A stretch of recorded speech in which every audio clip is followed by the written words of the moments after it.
Halkan waa xabaalaha ugu weyn magaalada Freetown ee dalka Sierra Leone. Waxaad arki kartaa boqolaal qabuur oo lala baxay habeen madow. Haddaba maxay tahay sababtu? Waa barta ay ka soo bilaabato daroogada ugu halista badan ee dunidu ay baratay bariyo dhow. Daroogadaas oo laga sameeyo lafaha bini'aadamka waxaana lagu magacaabaa kuush. Aagan waa goobta ugu ballaaran ee galbeedka Afrika oo ay ku kulmaan dadka isticmaala. Marka aad dhex socotana waxay indhahagu arkayaan boqolaal ruux oo u muuqda kuwa dhintay oo kale. Warbixintan ayaan ku eegi doonaa maandooriyahan cusub ee halista badan. Muuqaalkana sii faafi.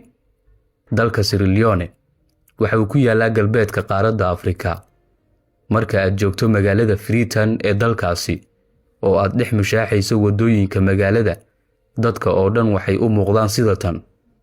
Waa halka ugu badan ee ay ku nool yihiin dadka ay dilootay daroogada kuush ee aan horey loo arag.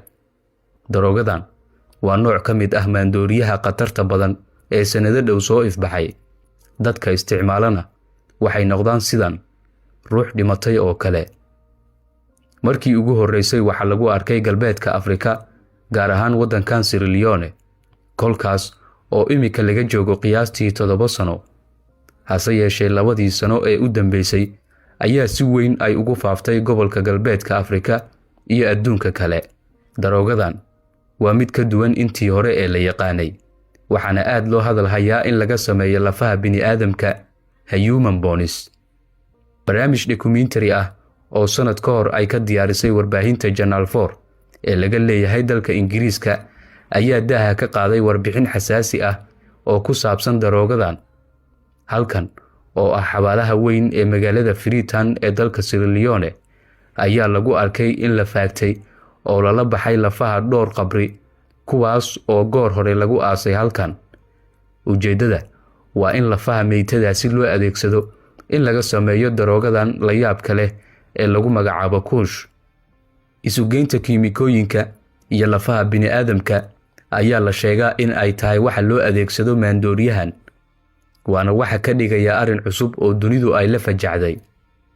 Cabsidu ma aha kaliya in daroogadan ay halis ku tahay dadka isticmaala, hase yeeshee waxa laga cabsi qabaa in ay bartilmaameed noqdaan dadka nool iyo kuwa dhintay ee xabaalaha ku jira.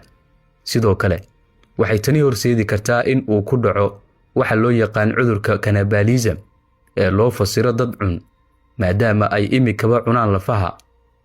Dhalinyaro badan oo la qabatimay daroogadan ayaad ku arki kartaa halkan oo ah magaalada Freetown, kuwaas oo qaarkood aanan miyir qabin.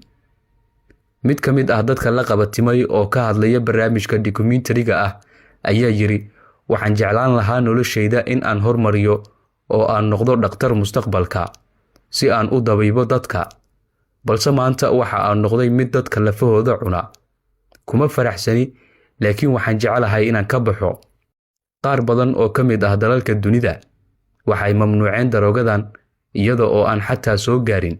Hase yeeshee waxaa si dhuumaaleysi ah looga dhex ganacsadaa dalalka galbeedka Afrika.